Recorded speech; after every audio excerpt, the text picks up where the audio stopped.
मुख्यमंत्री भूपेश बघेल ने भगवान श्री राम के ननिहाल और माता कौशल्या की नगरी चंदखुरी में 3 दिवसीय माता कौशल्या महोत्सव का कल समापन किया। माता कौशल्या महोत्सव को महिला सशक्तिकरण की थीम पर मनाया गया। आस्था और भक्ति से ओतप्रोत इस महोत्सव में छत्तीसगढ़ सहित देश के ख्याति प्राप्त कलाकारों द्वारा सांस्कृतिक कार्यक्रमों का मंचन भी किया गया।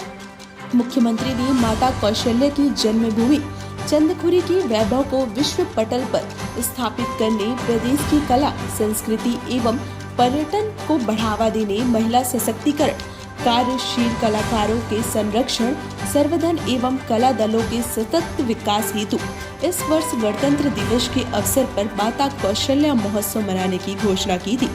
मुख्यमंत्री ने माता कौशल्या महोत्सव के समापन अवसर पर मंदिर परिसर में स्थित पर्यटन विभाग द्वारा तैयार टूरिज्म कैफे का भी उद्घाटन किया। पर्यटन कैफे शुरू होने से अब यहां आने वाले श्रद्धालुओं एवं पर्यटकों को छत्तीसगढ़ी व्यंजन सहित मिलेट्स से तैयार किए गए खाद्य उत्पाद उपलब्ध होंगे। इस कैफे के शुरू होने से श्रद्धालुओं को छत्तीसगढ़ी व्यंजनों का लुत्फ उठाने का मौका मिलेगा और पर्यटक भी छत्तीसगढ़ी व्यंजनों से रूबरू होंगे।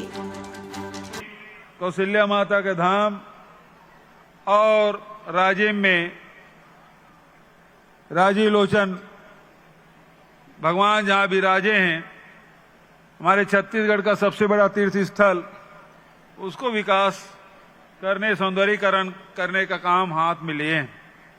लगातार काम चल रहा है। काम अभी पूरा हुआ नहीं है कि लोगों का आना और खासकर इस मंदिर प्रांगण में शनिवार, रविवार, सोमवार को इतनी भीड़ लगती है जिसका कोई हिसाब नहीं। आज जिस प्रकार से लेजर शो का उद्घाटन हुआ, बहुत सुंदर चित्रण, और उसी प्रकार से चंदखुरी के विकास में धार्मिक यात्रियों के सुविधा के लिए बहुत सारे निर्माण कार्य किए जा रहे हैं। इसका उद्देश्य यही है, हम दूर दूर जाते हैं, लेकिन हमारे जो यहां छत्तीसगढ़ में जो कुछ है उसको हम लोग अनदेखा कर देते हैं। छत्तीसगढ़ में वनवास काल में सबसे ज्यादा भगवान राम यहां व्यतीत किए।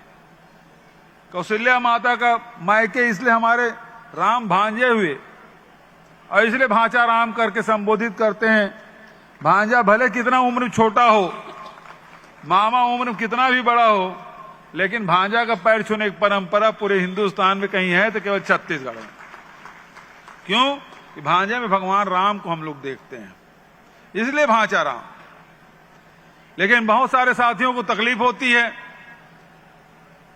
जब हम कहते हैं कि कौशल्या माता का जन्म छत्तीसगढ़ में हुआ है, तो कहां पर हुआ, हमसे सवाल करते हैं। उनको अवसर मिला 15 साल तक के कुछ नहीं किए, लेकिन जब हम निर्माण करते हैं, सौंदर्यीकरण करते हैं, कार्यक्रम का आयोजन करते हैं, तो उन्हें तकलीफ होती है। अभी पिछले दिनों, अभी 2 दिन पहले की बात है, अक्षय तृतीया मनाए। इंदिरा गांधी कृषि विश्वविद्यालय में भूमि माटी पूजन का कार्यक्रम आयोजित किया। वहां मैंने कुछ बातें कही, उसका भी विरोध करना शुरू कर दिए। भाई, अक्षय तृतीया के दिन परशुराम जयंती भी होता है। भगवान परशुराम का छत्तीसगढ़ से क्या नाता है, किसानों से क्या संबंध है, मैंने बताया तो लोगों को पेट में दर्द होने लगा। यमदग्नि ऋषि और माता रेणुका यही छत्तीसगढ़ में निवास करती थी। वो ऋषि वैसे भी अमरकंटक के माने जाते हैं, लेकिन ये सरगुजा से आते हैं पारसनाथ जी। उदयपुर के पास एक गांव है, वहां आज भी 5वीं सदी का मंदिर आपको मिलेगा। उस गांव में 2 एकड़ की ऐसी जगह है जो बरगद का झाड़ है, और उसमें अस्त्र शस्त्र भाला बर्छी सब वहां रखे हुए सैकड़ों साल से, और वहां आदिवासी उसको पूजन करते हैं। रेणुका नदी के किनारे है। अब वो आजकल वो रेण नदी हो गया। क्यों पारस, गलत बोल रहा हूं? उसी की रेण नदी बोलते ना। अब वो रेणुका नदी, और रेणुका माता किसकी माता थी? भगवान परशुराम की। और वहां है, आप नेट निकाल के देख लीजिए। दूसरा मैंने उदाहरण दिया, परसपाल, महेंद्र कर्मा जी का नाम तो आपने सुना होगा, उसका गांव फरसपाल। और फरसपाल में वहां हर साल मेला लगता है, परशुराम जी की मूर्ति लगी हुई है, और वहीं पे हजारों के तादाद में आदिवासी हर साल मेला भरते हैं। अब दंतेवाड़ा के और अंदर में भगवान परशुराम की मूर्ति मिलना, क्या आपको आश्चर्य में नहीं डालता? क्या संबंध थे वहां से? अक्षय तृतीया के दिन ही परशुराम जयंती, क्यों हम सब किसान उसे याद करते हैं?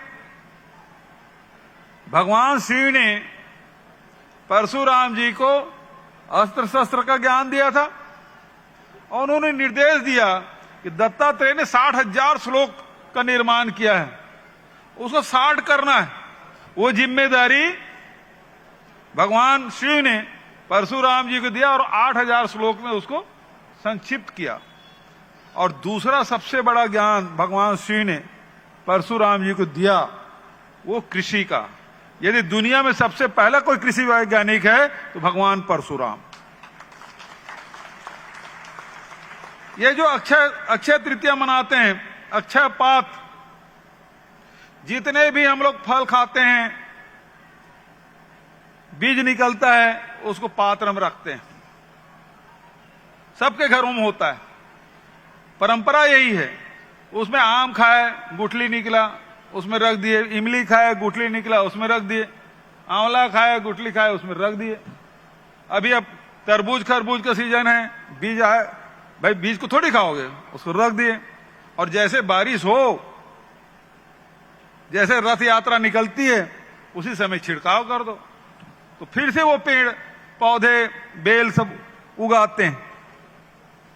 यह अक्षय पात्र का अर्थ है। और परशुराम जी का एक शस्त्र है फरसा। कोई ऐसा यंत्र शस्त्र बताइए जो कृषि में भी काम आता हो और युद्ध में काम आता हो। तलवार आएगा कि भाला आएगा? एक फरसा है जो युद्ध में भी काम आता है और कृषि कार्य में आता है। लकड़ी काटना है तो फरसा से काटते हैं। खेत में यदि जंगल झाड़ी हो गया है, उगा है, काटना है तो उसी से काटोगे, तलवार से तो नहीं काटते कोई। तो यंत्र परशुराम जी का। और परशुराम जी महेंद्रगिरी पर्वत हमारे उड़ीसा में, और जब यहां से हिमालय गया, उसके पहले ये जो कोस्टल एरिया है, कोंकण से लेके मालाबार तक के, ये जो नारियल का पेड़, केला का पेड़ दिखाई देता पूरा कोस्टल एरिया में, ये परशुराम जी का लगाया हुआ। और यही कारण कि सबसे ज्यादा मंदिर इसी एरिया में, 447 मंदिर है, 247 क्षमा चाहूंगा, शायद 447 मंदिर आपको मिलेगा वहां। तो परशुराम जी जो जिनका कार्य क्षेत्र जहां रहे वहीं तो उसकी पूजा होगी। तो हमारे छत्तीसगढ़ से उसके संबंध मैंने बता दिया तो बहुत सारे भाजपा के मित्रों को तकलीफ होने लगी।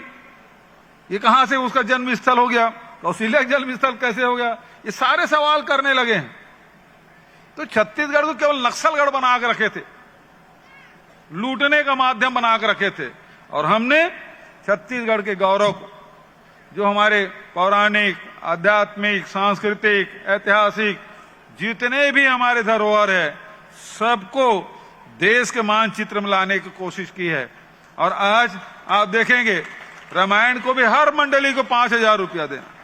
कोई सरकार है जो शासकीय तौर पर रामायण का प्रतियोगिता कराता हो? अकेला छत्तीसगढ़ सरकार है पूरे देश में जो रामायण का आयोजन कराता है। और जो प्रथम स्थान पाने वाले उसको 5 लाख, द्वितीय स्थान प्राप्त करने वाले को 3 लाख, और तृतीय स्थान प्राप्त करने वाले को 2 लाख पिछले 2 साल से दे रहे हैं। और उसी प्रकार से रामायण के साथ साथ आप देखेंगे जितने भी आयोजन आप देखेंगे सांस्कृतिक, राजीव माघी पुन्नी मेला से लेके जितने भी आयोजन हैं हम लोग बढ़ चढ़ के कर रहे हैं। ये हमारी पहचान है। ये लोग एक जगह मेला स्थल तक नहीं बना पाए और हम 55 एकड़ का मेला स्थल वहां बना रहे हैं। छोटा मोटा काम नहीं है। इनके शासन काल में महादेव घाट को जितनी जमीन सब कब्जा करवा दिए। अब मेला भरने की जगह नहीं है, सड़क में बैठते हैं लोग। राज्य में वही स्थिति, हर साल करोड़ों रुपए फूक रहे हैं, नदी में मुरम डाल रहे हैं, वहीं पे टेंट लगा रहे हैं। हम परमानेंट व्यवस्था कर देंगे ताकि चतुर्मास करना साधु संतों को वहां चतुर्मास करे, भागवत करे, कथा करे, उसकी व्यवस्था। सामाजिक बैठक हो रहा है तो उसके लिए व्यवस्था, भोजनालय की व्यवस्था। हमारे शासकीय कर्मचारी वहां जाते हैं, 15-15 दिन तक रखते हैं, वहां कोई व्यवस्था नहीं, उनके रहने की व्यवस्था। इस प्रकार की व्यवस्थाएं हम वहां बना रहे हैं। तो आज कौशल्या माता के धाम, सबरी के धाम, तो हमारे राम जो हैं वो सबरी के राम हैं, हमारे राम हैं वनवासियों के राम हैं, हमारे राम है कौशल्या के राम है, और हम सबके भांचा राम है। भगवान राम के कितना उसका स्मरण करते ही मन को शांति मिलती है। लेकिन आजकल तो देखते हैं युद्धक राम नहीं हो गए, रैम्बो हो गए। आजकल को चित्र और भयानक बना दिया, बाल बिखरे हुए। अरे भगवान ऐसे होंगे?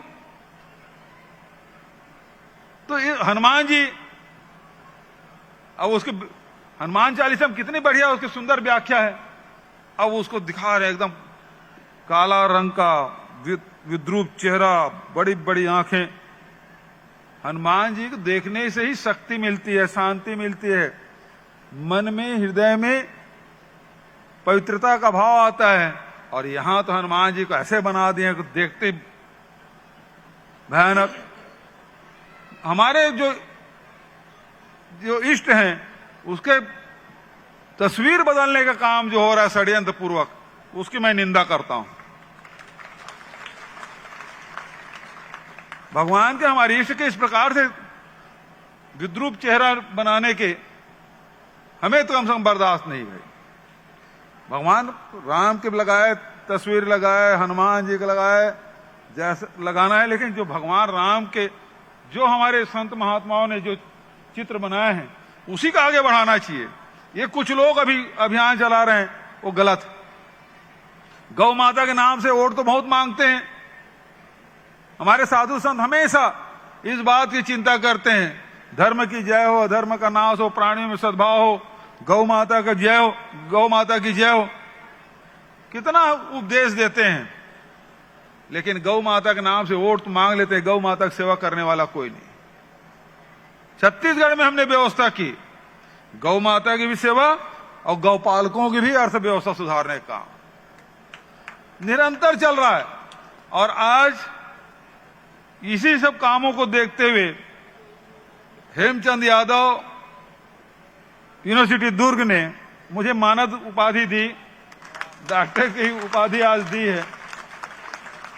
तो जो काम हम लोग के छत्तीसगढ़ के 4 चिन्हारी, नरवा, गरवा, घुरवा, बाड़ी, और इसमें कितने लोग शोध भी कर रहे हैं और उसमें हम लोगों को ये सम्मान दी गई। तो जो छत्तीसगढ़ के जो मूल तत्व है, मूल आत्मा है, उसको समझें, उसको पहचानें। आज हम लोग छत्तीसगढ़ में छत्तीसगढ़ी पर्व मनाने के लिए हर पंचायत को 10,000 रुपया दे रहे हैं ताकि हम अपने तीज त्योहार को अच्छे से मना सकें। इस प्रकार के आयोजन हम लोग कर रहे हैं। तो हमारी छत्तीसगढ़ की संस्कृति, चाहे तीजा हो, पोरा हो, हरेली हो, विश्व आदिवासी दिवस हो, कर्मा जयंती हो, छेरछेरा पुन्नी हो, सबको मिलकर मनाएं। तो ये हमारी पहचान है और इसको हम लोग आगे बढ़ाने का काम हम लोग करें। और सबसे बड़ी बात यह है कि महात्मा गांधी जी ने कहा कि राम राज्य होना चाहिए। राम राज्य की कल्पना, सबको समानता का अधिकार, सबको बोलने का अधिकार, सभी जीवों की सेवा करना।